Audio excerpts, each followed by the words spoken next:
I believe it's a cast iron pipe on the ceiling that it's clogged, Right. or maybe it has a crack on it. Typical problems for an aging home: a leaking pipe one day, a broken AC unit or heater the next. The fixes are costly but relatively easy to repair.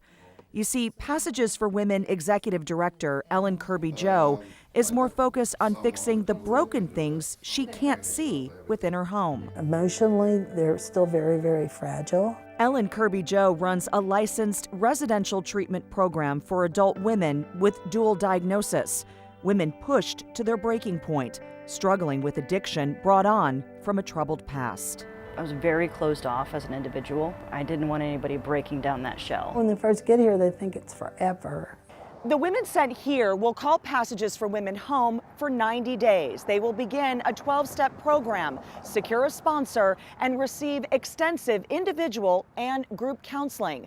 It's a journey that Ellen says usually begins with a lot of tears. The first couple of weeks, I always say they're kind of kicking and screaming. They're trying to decide where they fit. You know, do they really want recovery? But most of all, it's fear. A fear of trusting others, like their counselors and treatment team members. A fear of trusting themselves in a new life of sobriety. Most people do not get addicted in 90 days. I mean, many of them have had years of addiction, whether it started when they were 12, 13, 14, in their parents' liquor cabinet, and it just didn't stop. Passages for Women was founded in 1986 out of necessity.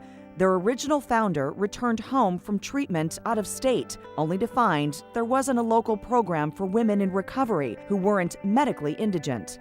So she began to gather all her friends for galas and such, and we were able to raise the money to purchase the house. Since 1986, Passages for Women has served over 1,500 women, unique women with unique stories revealed through hours of sessions, breaking down emotional barriers and finding commonality in the causes that led them to this safe place. You have a broken soul, if you will. You know, you have a lot of soul wounds that you sometimes try to mask in your addiction. I had a severe drinking problem and depression. You know, you think about trauma, living on the streets. I was a runner. Abuse of any kind. I got a DWI along the way. It was my second one. And then with a diagnosis, major depression or bipolar or something like that, we have a tendency to want to self-medicate. Drinking on the job. Because there's a lot of denial, and I think of addiction pretty much like a light switch. You know, you kind of dabble in that and turn the switch off and you're fine for a little bit. And then you go back to alcohol, or someone offers you a different kind of pill, or they may offer you pot or whatever.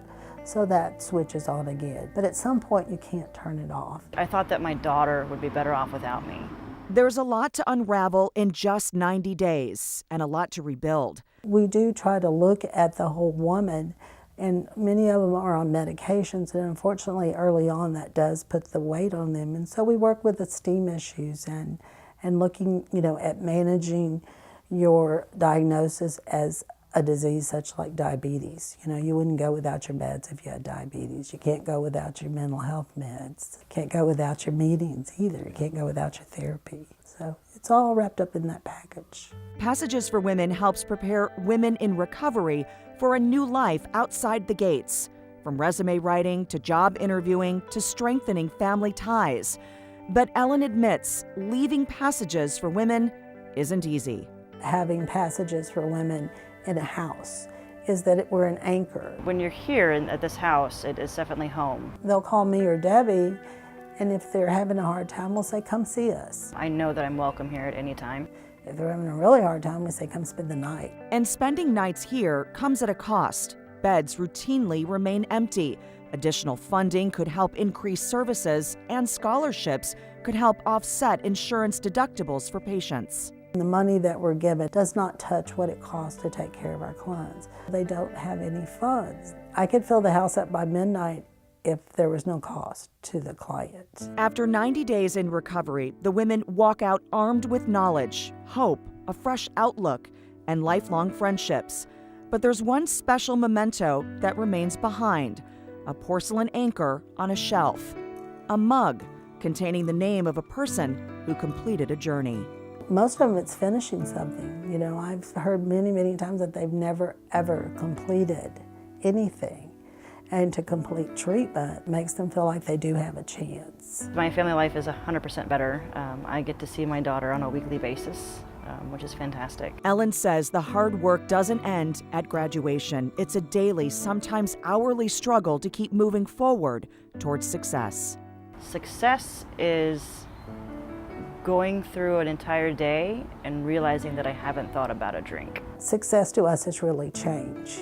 If these women can change even something as simple as having a decent conversation with their mother or their child or even an employer, and trying to repair themselves from the inside out where they feel like they are worth it. Ellen and Debbie are fantastic.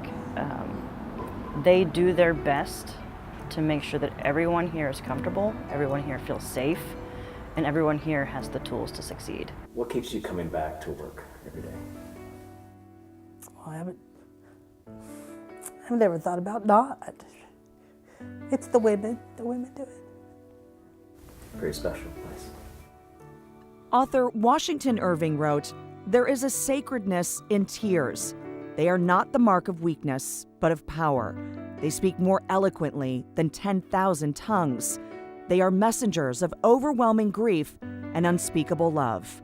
If this is true, then there's a powerful love within these walls fortified by the sacred tears of a troubled past shared and the many souls they've healed. Walls woven with passages leading women ever forward to success, measured by the strengthened soul and a sacred cup, fragile yet empty, that catches not another tear.